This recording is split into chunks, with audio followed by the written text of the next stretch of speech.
We're going to deal with some of the basics of disease and how disease works, and we're going to start out with the definition of disease as the alteration of the physiology of the plant.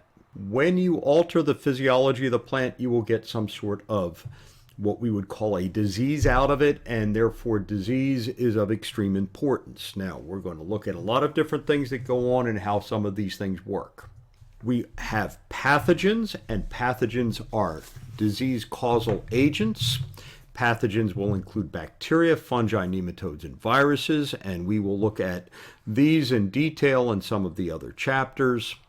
So right now we're just going to list them, and we're going to talk about how they are important. We are going to talk about symptoms, and symptoms are nothing more than alterations in the morphology of a plant. What do we mean by that? Morphology is the form. Morphos comes from the Greek, which means form. So this is really the changes that you get in the form of the plant. These are visual changes that you can actually see. We're also going to talk about diagnosis, and diagnosis comes down to how do we put together the information we need in order to be able to express exactly what is causing this particular disease. So all of these are important parts. When we look at this, we're going to talk about what we call the disease triangle. And this is one of these concepts that you have to get down because this talks about everything.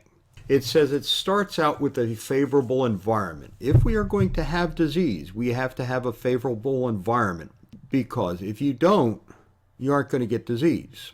Think of the wintertime. Wintertime's not favorable for much, and therefore if the tree isn't growing or the plant isn't growing, it can't get disease. So we got to have a favorable environment. Now, the favorable environment, we also have a susceptible host. If the host is not susceptible to the pathogen, you're not going to get disease. It's like not everybody gets the flu every year. And part of it goes back to, do you have susceptibility for that? So we've got a favorable environment, susceptible host. They interact, and that interaction is very important. It says we have to have a virulent pathogen, and the pathogen also is going to be very important in this. If you have a susceptible host and you don't have the pathogen, you can't get disease. If you have the pathogen and you don't have the host, you can't get disease. So we have this virulent pathogen, and the environment is going to interact over that as well.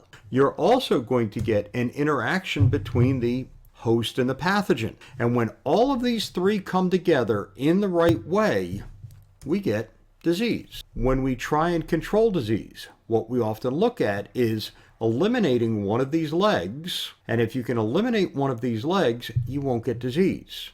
And we call that a cultural type of control. So when we look at it, we have to understand the concept of a favorable environment, a susceptible host, and a virulent pathogen coming together. And when they come together, we get disease.